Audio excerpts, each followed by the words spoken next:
A warm welcome to all our viewers. It's the 20th of January 2023, about 12:30 p.m. Central African time. Today we have an opportunity to interview a very special guest and trace his steps from his formative years from Chingele to the dizzy heights that he has achieved in academic excellence. My name is Melusi Baloy. I'm a member of Chingosa and the chairman of the Chingosa South African branch. We want to extend a warm welcome to Professor Faraimunashe Chirove. Thank you so much, Prof, for joining us today. I hope you are fine with me calling you Farai in short. Yeah, I hope that's not I'm sure that's what most people would know. Okay, so welcome. We appreciate you taking the time to come out and speak to us, and we are excited to find out a little bit more about who you are and the journey that you have walked to get to where you are today, which is a source of pride for us. So I want to start by just asking you an open-ended question. Who are you? Who is Faraimunashe Chirove? You can feel free to talk some basics about where you're from, where you grew up, and so on, before we get into the topic of the day, which is your professorship. Thank you for the invitation, first of all. And Faraimunashe Chirove, Farai in short, as most people would know me as, is firstly a member of Chingosa. Yeah. And I'm the deputy chairperson of the South African Executive Committee chapter. And back to the roots, I'm from Chirove village. That's about 3 kilometers from Chingele Secondary School. And born from a family of 10.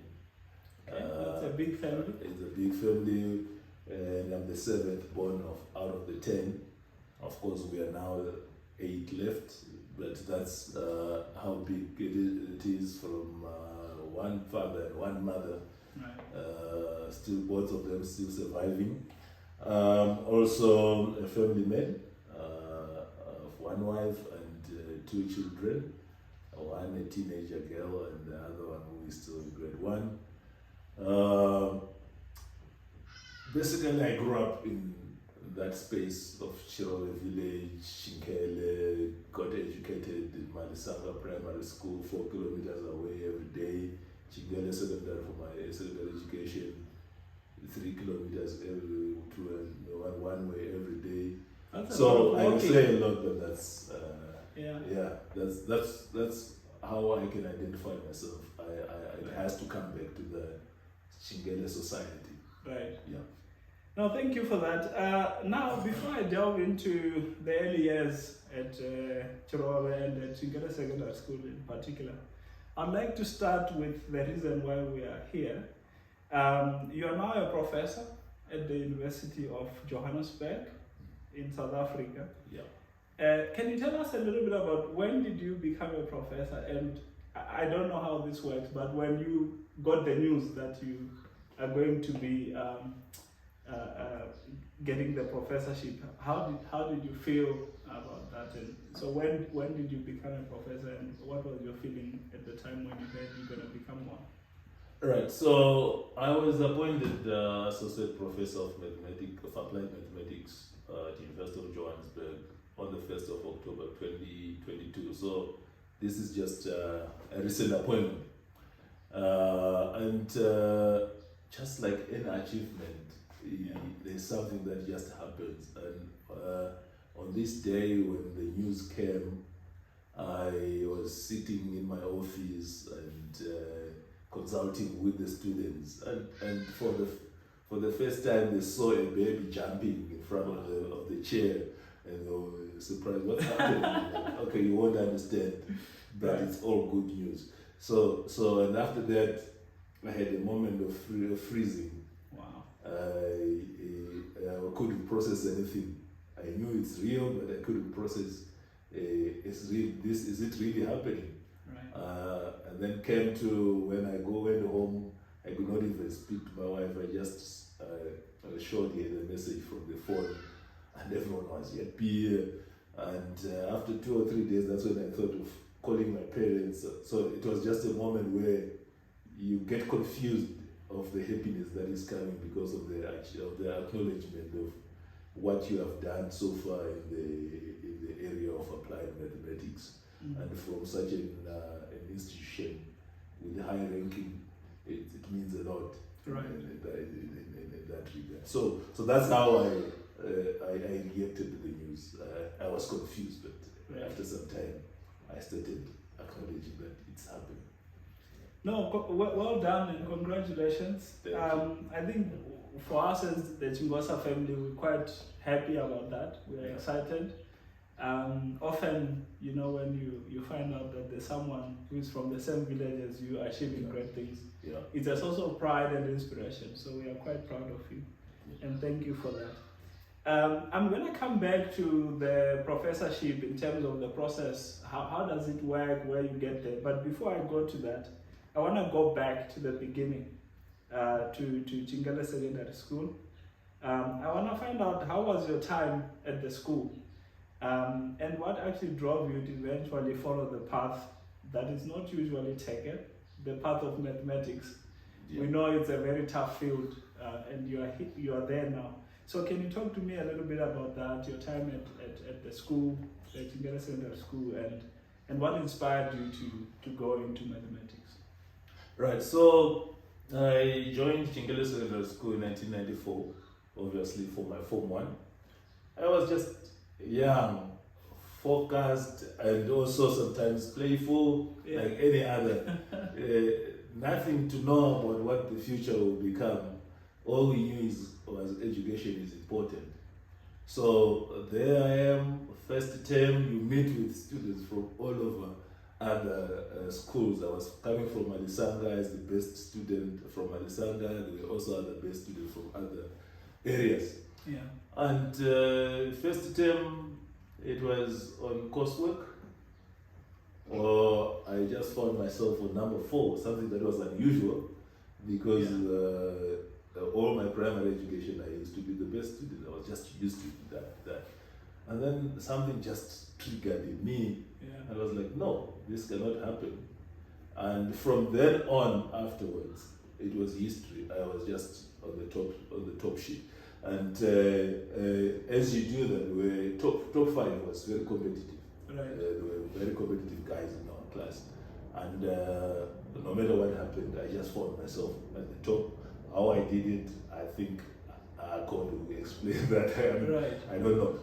But I started enjoying that accolade of being the top student. I was also a punctual student. I was short, punctual, up to when I then was recognized and was made the timekeeper.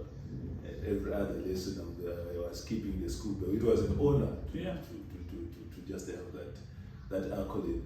And then Form 3, I started a new subject, biology. There was a teacher. We had only integrated science, the science that we had at Chingale. There was a teacher who had a biology textbook, and he called me aside and said, would you want to study biology? I will help you. Wow. As an extra subject. Then I said, yeah, I can take up the challenge. First term. And after first term, then there was a decision by the school to split the class into 2. There was the class for sciences and a class for, of course, it had a mix of sciences, but they did not do biology. Oh, okay. They were now doing Bible knowledge. Oh, okay. Every other subject was the same. So, and that's how my journey of biology and maths and other subjects started. And then I got to be taught by the headmaster of the school, then Mr. Manyumbu. Yeah. And this man had a way of just making mathematics interesting.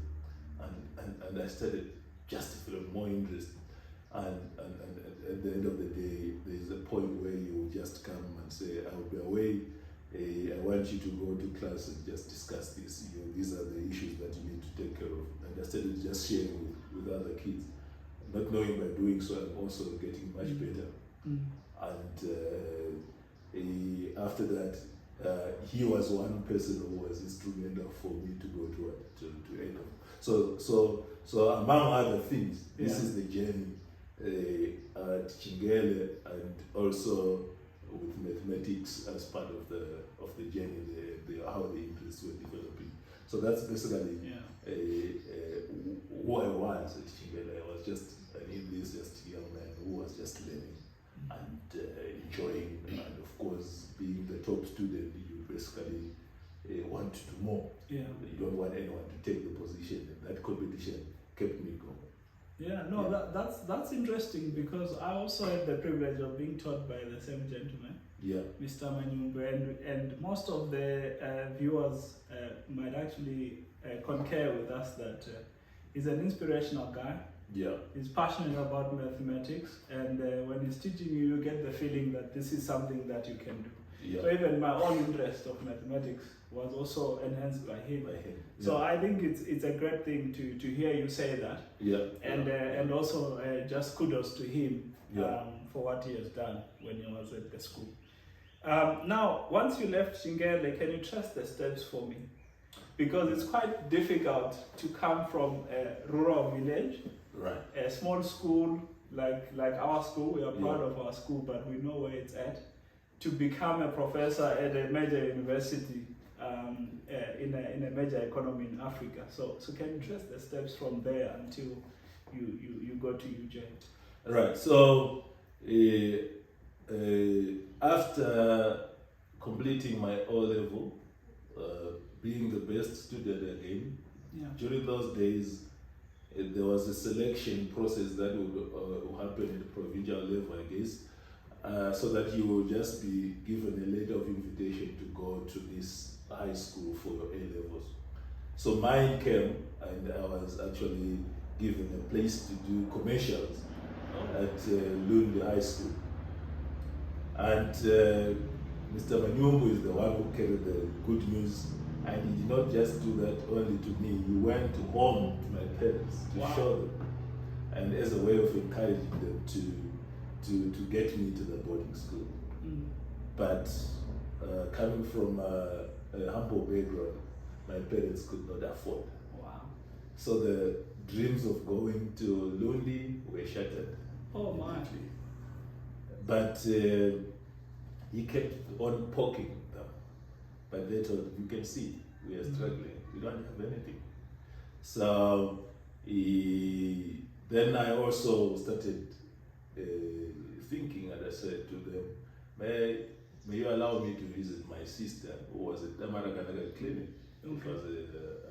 She was a nurse there.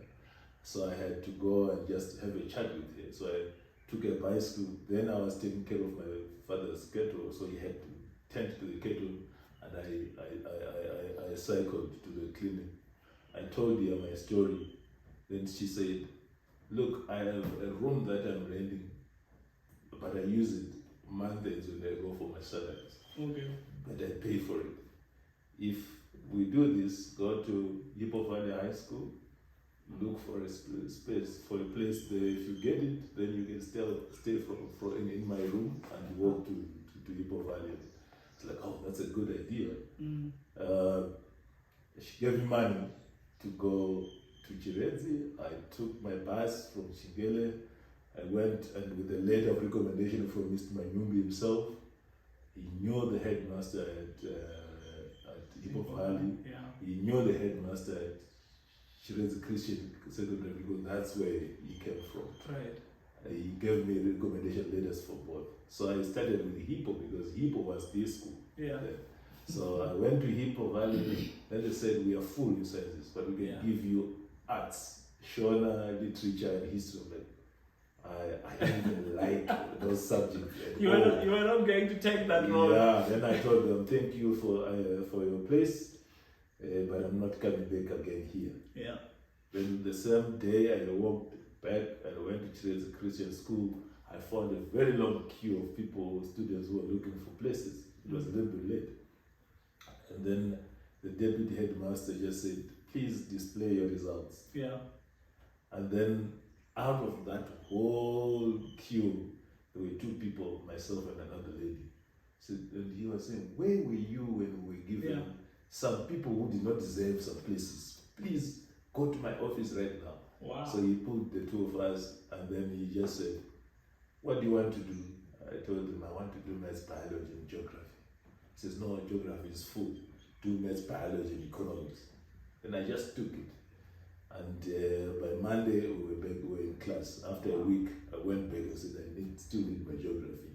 And then I was told, oh, somebody registered there, you can take. So within a week, I had my combination that I wanted. And that was when I started my A-level. There I met their deputy headmaster. He was quite inspirational. He had two important quotes that I still remember and I use in my life. He would come to class, he says, get it right the first time all the time. And the second one was, if others can, why can't I? Wow. So those were the two key, out of all what he taught us, I came up with those two. So just to get that right, maybe some of our viewers might be interested. So get it right the first time, every time. All the time. All the time. Yeah. And then if others can, why can't I? Okay. Yeah. So it was just interesting to hear those two. But at the end of the day, they became a source of inspiration also. He taught me, two other teachers taught me, and I remember working with the teacher during the weekend, some of the difficult problems, mathematics and that commerce textbook. And then after that, when I was in upper six, I had a road traffic accident in February. Almost a fatal one. Unconscious for 2 hours, taken to hospital for resuscitation, and that the rest is history. I'm here now. And it took me out of class from February up to end of July. That's a long time. I was in hospital, and my parents had said, why don't you just delay and then write next year? And then I said, no, I don't want. I would rather study on the hospital bed. My sister, the late one who passed last year with their husband, thanks to them, they came and registered in my absence without even my parents knowing. And there I am, I'm registered. I come back from the hospital, I was using clashes, I was behind, but thanks to my friends, my classmates, some of them were writing notes aside and they gave me all the notes that they were doing. So it's more like I was available and well absent. So I started self-studying. I never went back to the bench. Okay. I was just going for revision classes the third term when we were now writing. And then I wrote my exams. 1999, 2000, I got a place for BS Bachelor of Science in Mathematics, Biology, and Geology.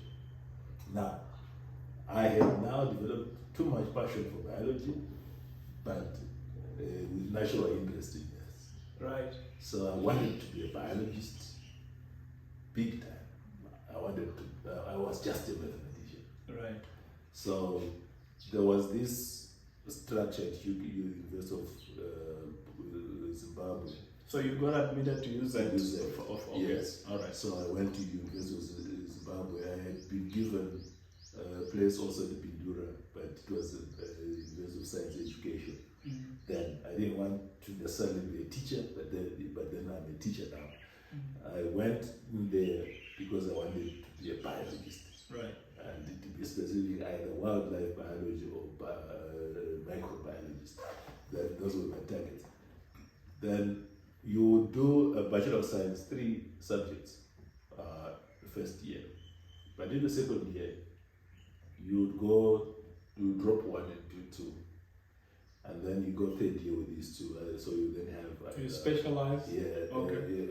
Double major or single major. Okay. But then the same second year, if you had passed very well in a certain subject area, they can then say we exempt you from doing 2 subjects, you only do 1.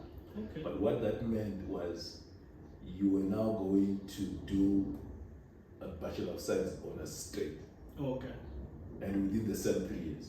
With the Bachelor of Science General, you go for 3 years and then go for special honor the 4th year. For the 4th year. But for this one now, you get exempted into the honors program, and then you do second and third year bachelors in one year. Wow. And then the 3rd year you're now doing the 4th year. So that's the route I took into mathematics. You were not afraid of these challenges. You were prepared to go hard and work hard. It was scary because you see, then you would fail one core course, you revert back to general. Wow. That was the risk. Yeah. And to tell you the truth, we started as 10 students.